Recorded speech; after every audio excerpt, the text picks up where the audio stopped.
Música del 1600, imagínense. Hoy es lunes 3 de diciembre del 2012 y voy a referirme a la depresión.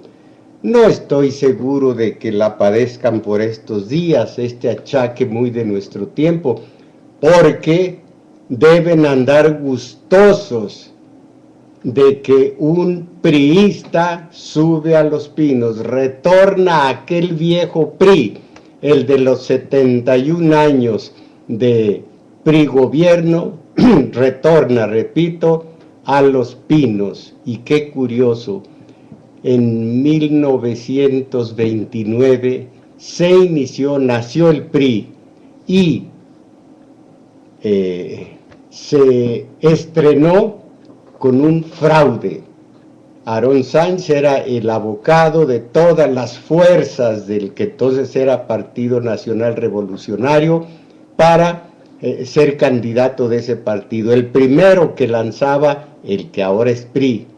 Pues sí, pero el jefe máximo, Plutarco Elías Calles, dijo, pues fíjense que no, va a ser Pascual Ortiz Rubio, el primer nopalito de la historia moderna en México.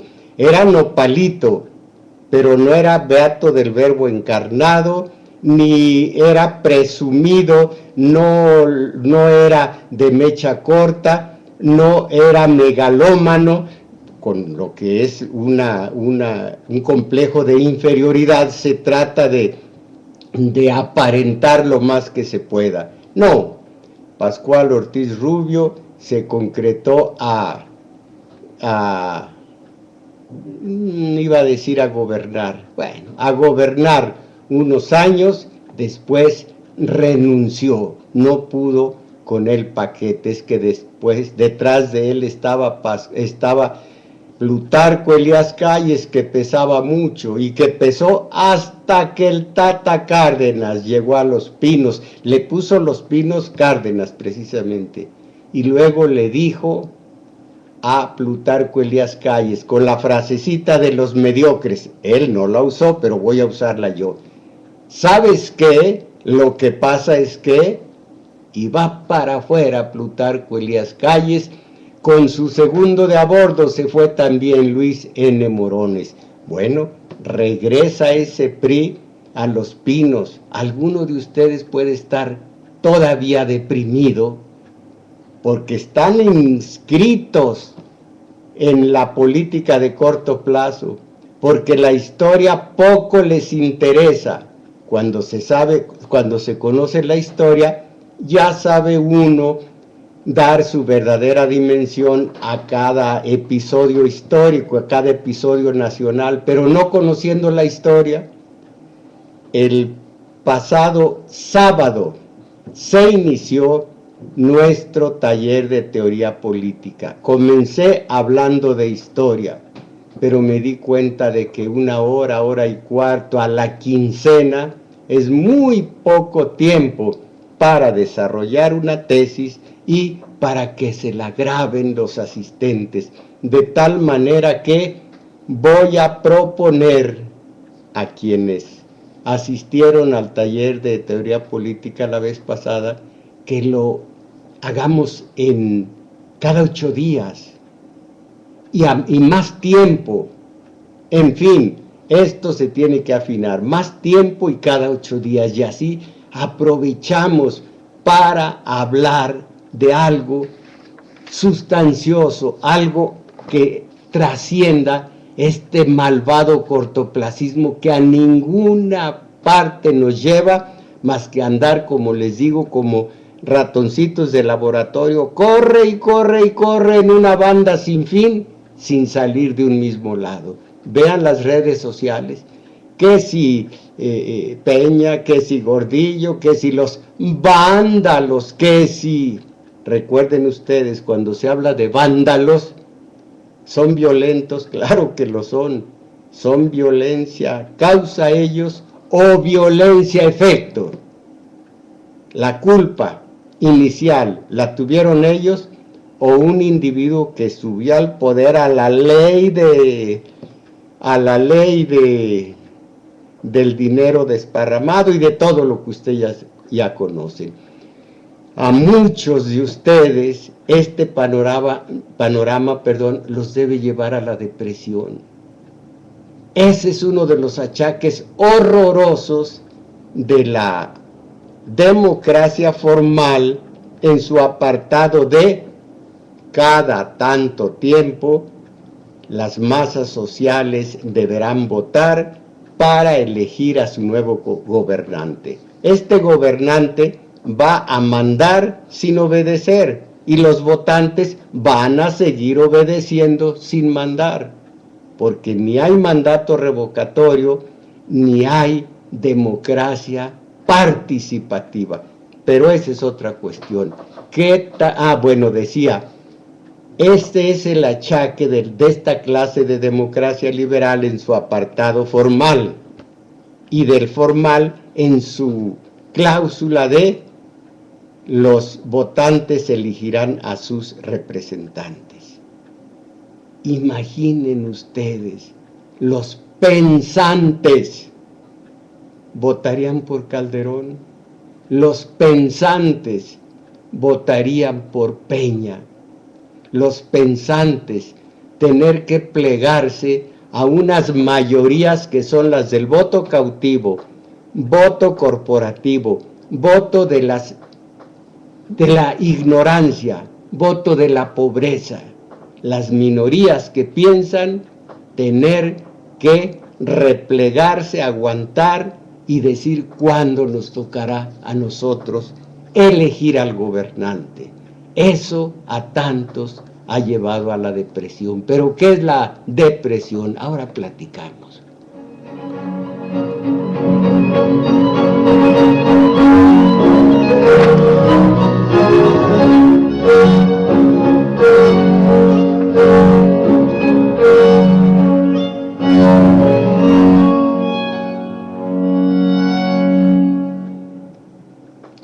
Depresión, enfermedad psicológica, significa una baja en el tono emotivo del individuo, una baja en su energía, su actividad vital, que puede afectar áreas como el sueño, el trabajo, el apetito, el ejercicio de pensar, la sexualidad, válgame, el apetito, la actividad física, porque es una disminución del aliento vital, de la energía del individuo. Esta, de la depresión, es una enfermedad específica cuya morbilidad ha aumentado en forma asombrosa durante nuestros tiempos actuales. Esa deformación no será fácil de eliminar por completo, incluso si todos los acontecimientos en la vida de esta persona sean agradables. Ni así, ni que sean alegres, ni que sean favorables. Los resultados serán los mismos. Una tremenda depresión. Dice uno, bueno, pues hoy no me ha sucedido nada desagradable. ¿Por qué será? Y estos nervios, el no tener un motivo para andar nervioso me pone de nervios. Y luego, esta depresión, caray, proporcionada o más bien causada por un motivo inexistente. Muchas otras causas tiene la depresión, causas externas, transitorias, frustrantes, algunas reconocibles, cambiantes tal vez, Y miren aquí un ejemplo de lo que es no caer en ese estado de ánimo de los pobres de espíritu, de los blandengues de espíritu, que es la depresión. Job, si leen ustedes la Biblia y si se dan cuenta de que es una simbología, para no tomarla al pie de la letra, porque entonces deja uno de creer en Dios o a decir que es cruel y demás. Satán fue a visitar a Dios. Dios le dijo: ¿de dónde vienes? De recorrer el mundo. ¿Te diste cuenta de mi siervo Job? Tan buena persona, tan fiel, que cumple con sus obligaciones religiosas. ¡Qué buen cristiano! ¡Qué buen cristiano es mi siervo Job! Pues sí, le dice Satán, si lo tienes lleno de riquezas, de hijos, de una casa de aquellos, una esposa preciosa y todo lo demás, una nena, una madrecita preciosa. De todas maneras me veneraría y me adoraría aunque no tuviera eso. Lo probamos, total lo probaron y va de apuesta. Da permiso Dios a Satán de que le quite todas sus pertenencias, pero le dice: a su persona no me la tocas. Le quitó las pertenencias y después siguió el juego. Después le asesinó a sus hijos. Y después le dijo Dios: bueno, pues ya en ese plan, ya que nos pusimos en plan de apuesta, llégale también a su persona. Y un día de aquellos amanece Job sin sus bienes raíces, sin sus animales, sin sus hijos, y no tenía más que a su esposa, que le dice: ¿sigues amando a Dios? Pues sigue amándolo y púdrete. Y se fue la esposa. Job con los médicos dicen hoy si sería una especie de lepra. Algunas había pasajeras, temporales, especie de lepra, una sarna de tal manera incómoda que con una pequeña piedra se rascaba todo el día Job. Y allí sigue la historia, una de las cumbres de la angustia del hombre. Con Esquilo, con Esquilo, Sófocles también, Eurípides, pero con Esquilo, un personaje trágico fue el de Job. Deprimirse, nada. La paciencia de Job, ¿cuál paciencia?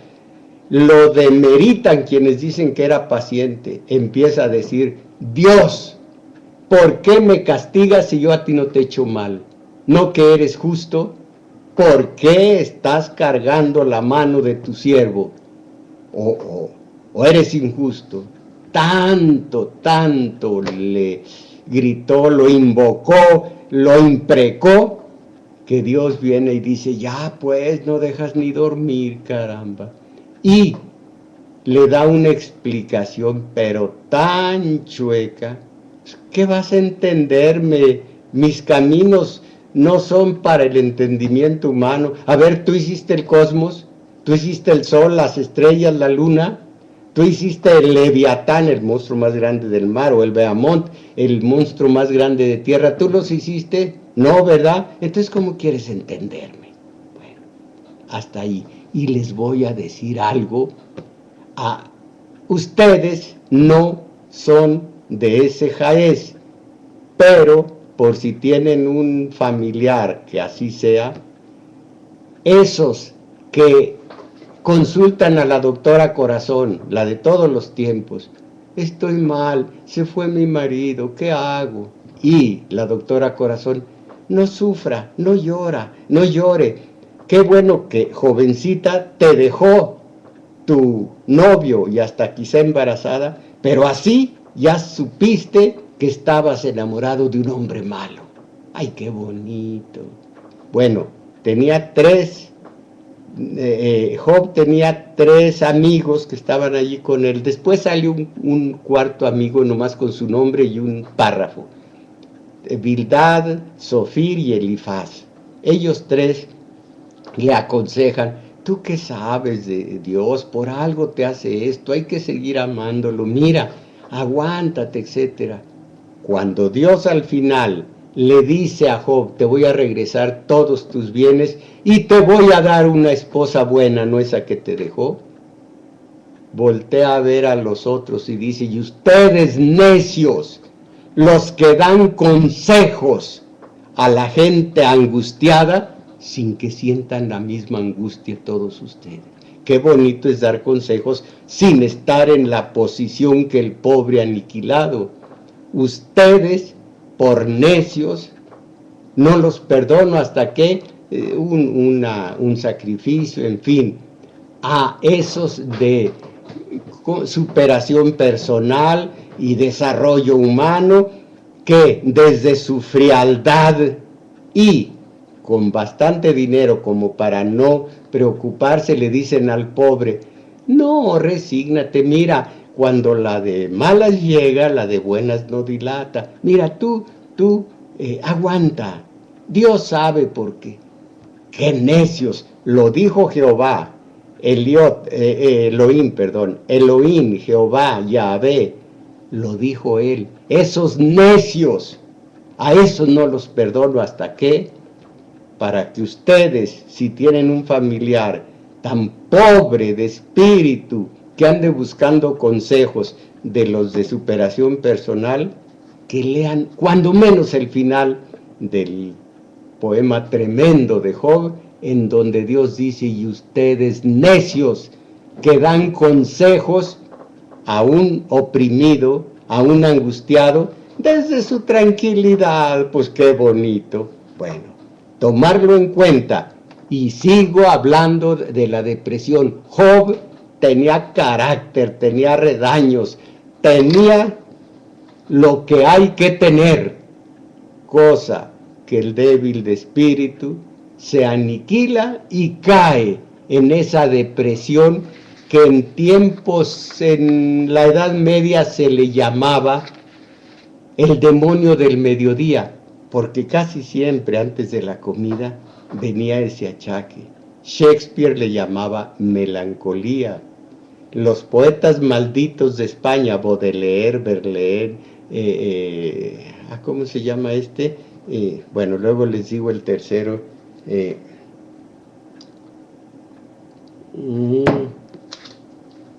Rimbaud, ya me acordé. Todos ellos tenían, los ingleses tenían el spleen. Los italianos le llamaban la noia. Es lo mismo, esa depresión, esa pérdida del gusto por la vida, esa que no es melancolía. Tengo aquí mis notas que yo mismo he redactado. Depresión, ¿en dónde está?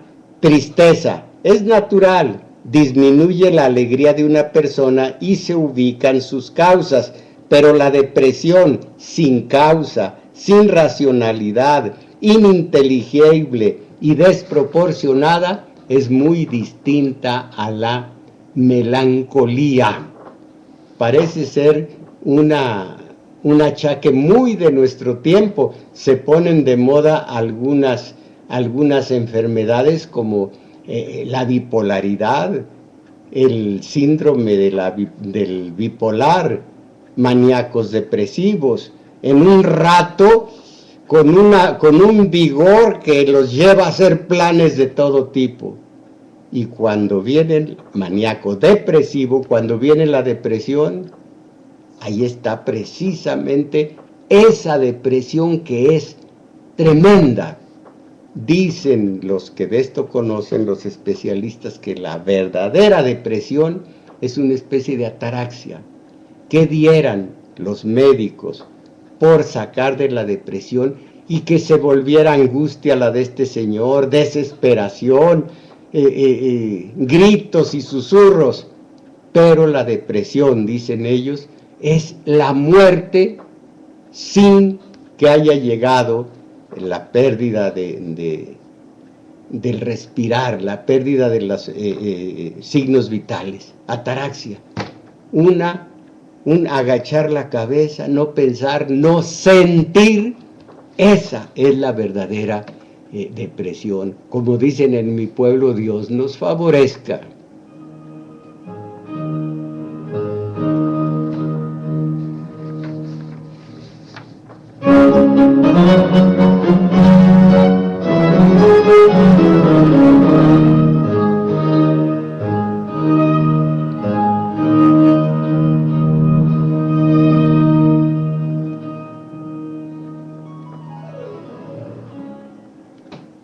El deprimido se distingue de los demás y de él mismo, se muestra insensible. Aquí hay un camino para la ataraxia, e hipersensible a determinados estímulos. Sus pensamientos son de índole pesimista, negativos.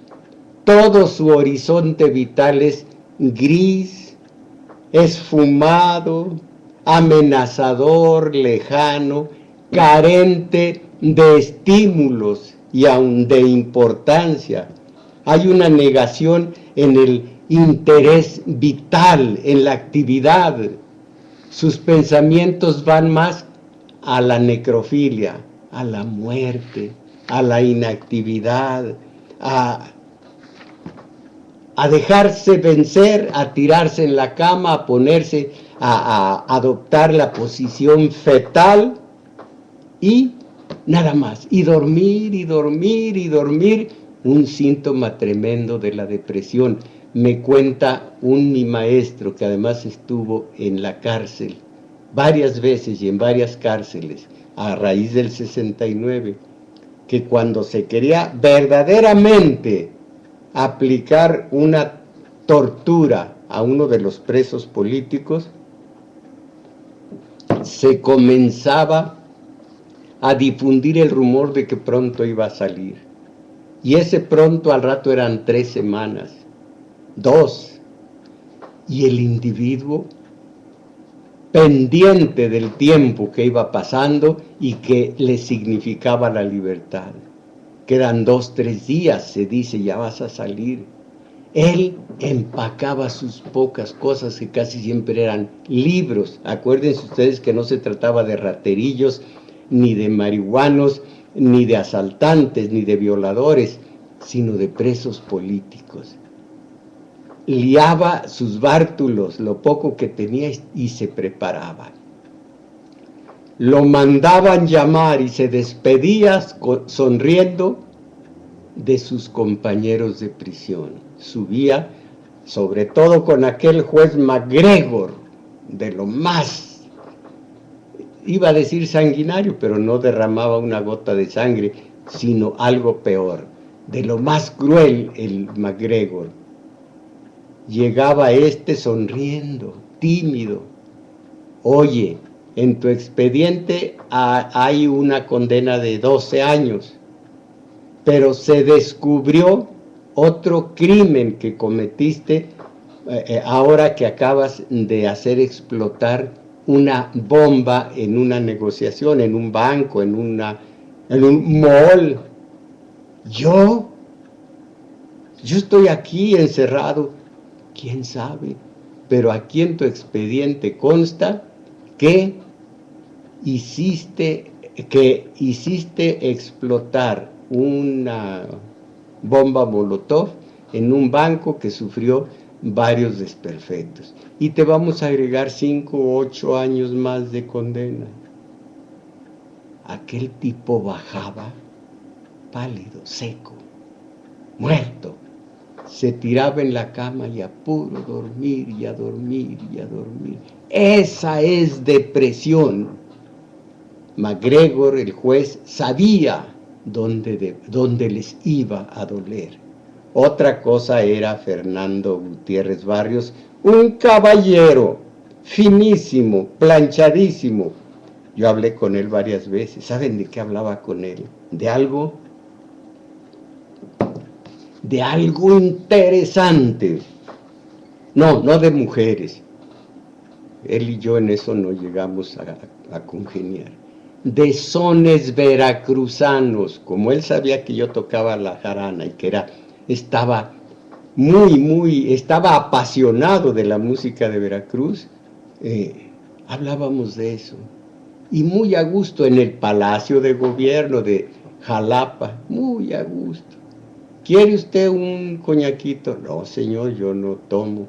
Un cigarro, mire, yo no fumo. Conmigo, tele, cigarro y cacardiosidad toparon con hueso.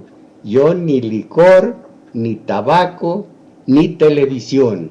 Y en la televisión el clásico pasecito a la red. Bueno, pues en un determinado momento dijo, oiga, su programa tiene audiencia, claro que la tenía. Le voy a pedir esto, que me haga un favor. Saque usted de una bolsa de su saco la credencial de elector y pásela a otra bolsa de su saco.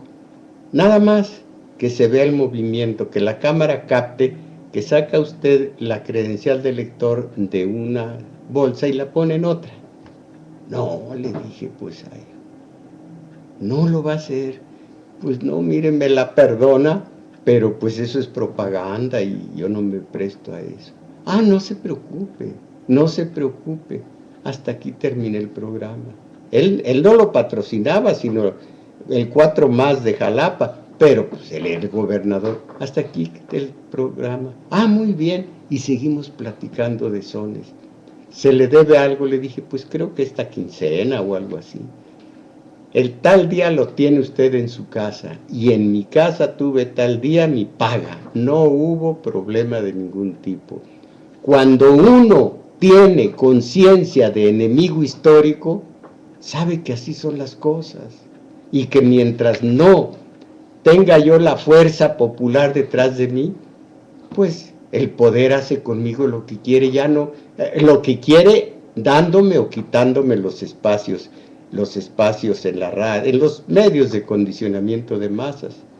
Él tiene esa facultad y uno que tiene conciencia de enemigo histórico sabe que así es.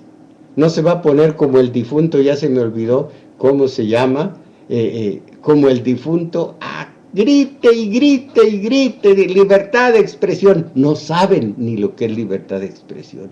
Libertad de expresión hasta que Salinas me lo cayó y le dice, te voy a dar un espacio en Radio Educación. Yo que tanto respeto Radio Educación, allí estaba mi amigo y era fruto de toda la huerta. Huerta, bueno. Y me invitaba a hacer el programa y decía, le extendía el periódico de la tarde y con un plumón, mira, aquí el chayo, aquí una crítica, aquí esto, y es el primero al que yo conocí con celular y todo lo que necesitaba para un periodiquito que editaba. No se vendía el periódico, pero el hombre tenía guardaespaldas. Lo que es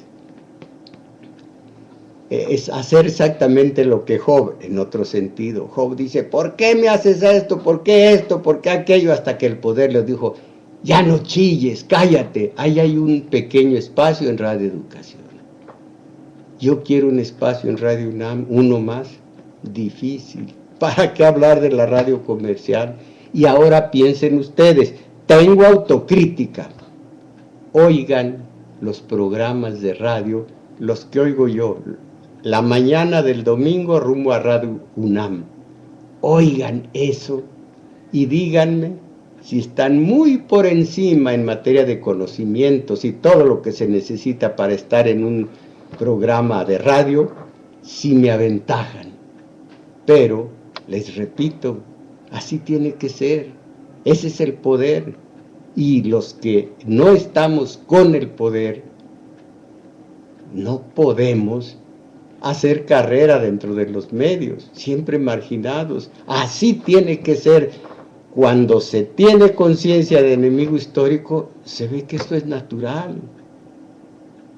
Y yo tengo esa conciencia. Bueno, no me deprimo exactamente. Bueno, cuando una persona está conformada para reaccionar de modo depresivo ante la vida en general, esa deformación no será fácil de eliminar por completo, incluso si todos los acontecimientos de la vida fueran agradables. Esta sociedad tecnológica, electrónica, de computación y de cibernética, que produce la enajenación del individuo y de sus cualidades humanas, es causante de una depresión grave, generalizada, de frecuente y de constante aparición. O la sociedad está marcada por la depresión, una u otra cosa. Causa y efecto, causa o consecuencia, antecedentes o resultado. Miren, Marx dijo del obrero explotado, dijo que estaba enajenado, que estaba alienado.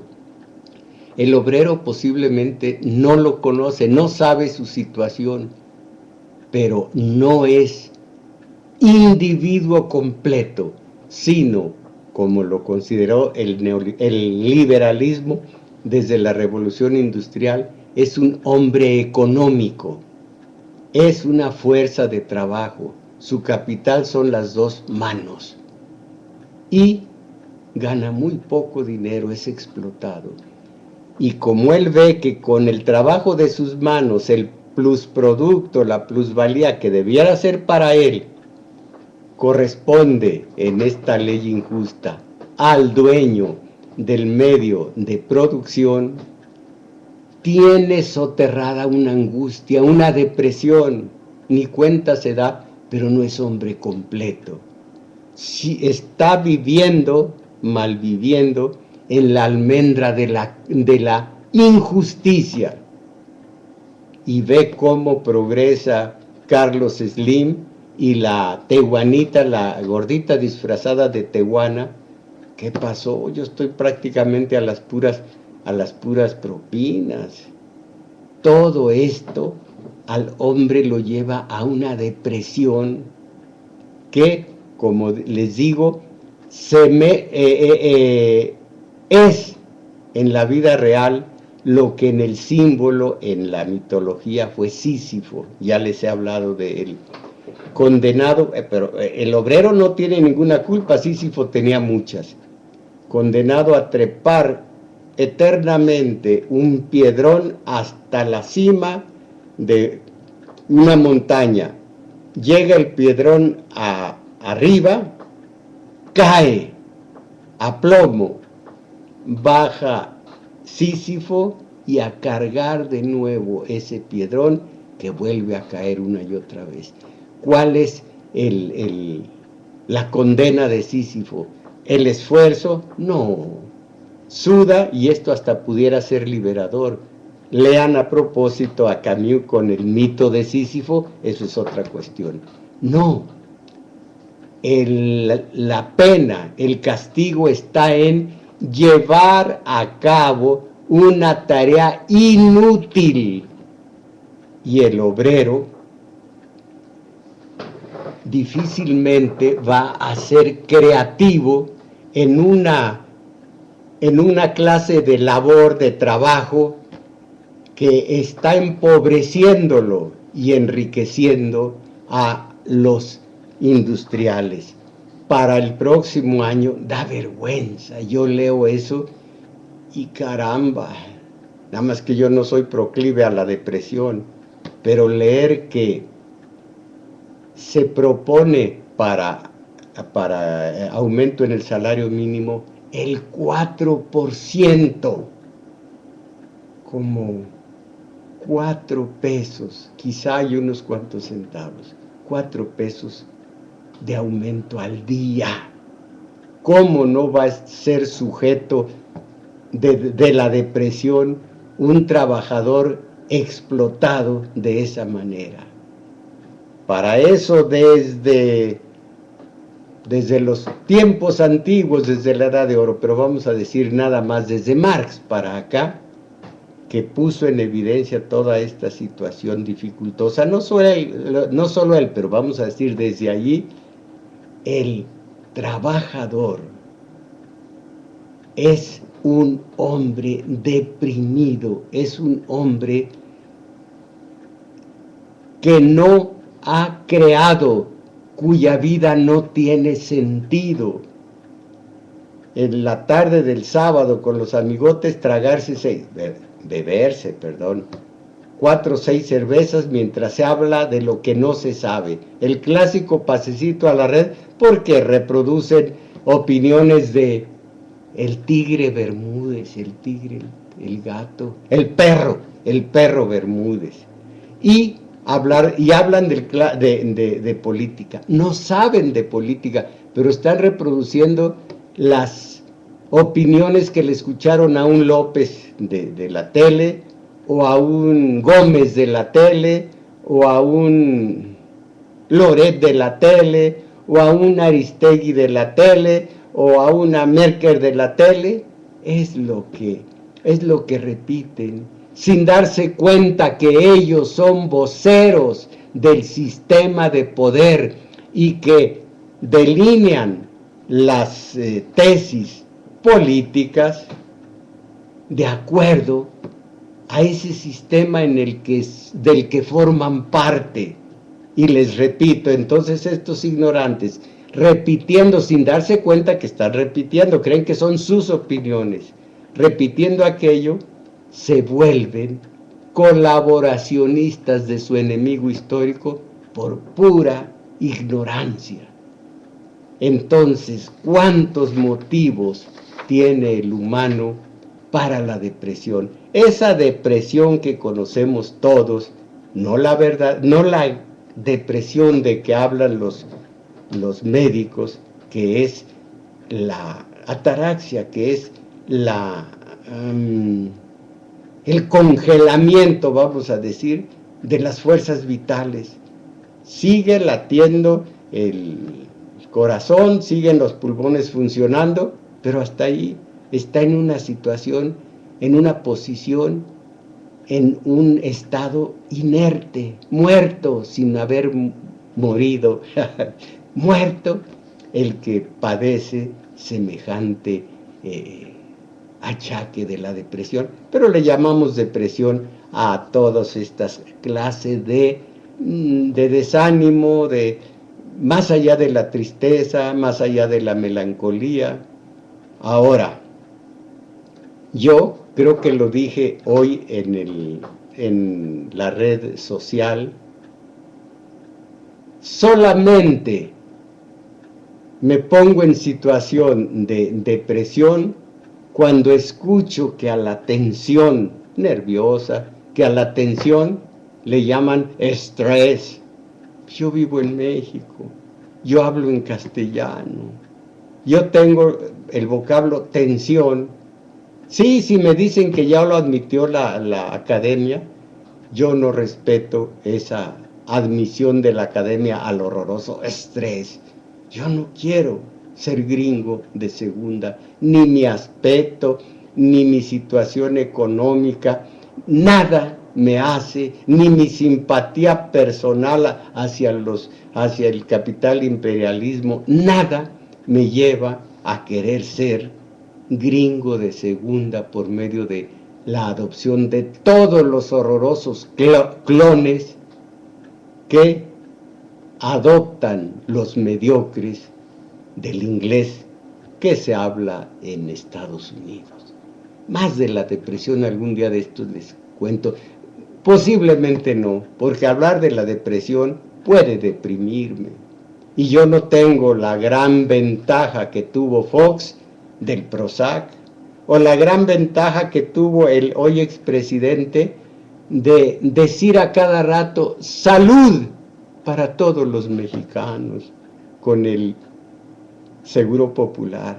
Salud, salud, salud para los mexicanos. y con eso se consolaba, como con el Prozac Fox. Decir salud para los mexicanos, ahí tienen a López de Santana, ahí tienen a Victoriano Huerta, ahí tienen a tantos que les encantaba decir salud para todos los mexicanos. No se me depriman, no se me depriman y véanme la cara mañana.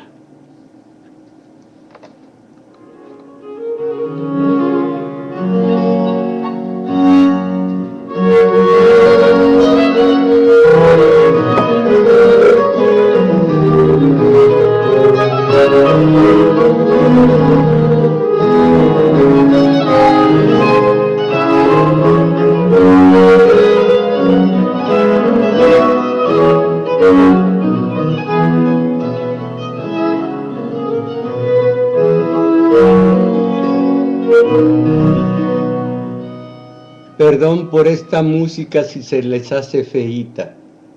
Es del 1600. José Alfredo es de hace unos cuantos ayeres.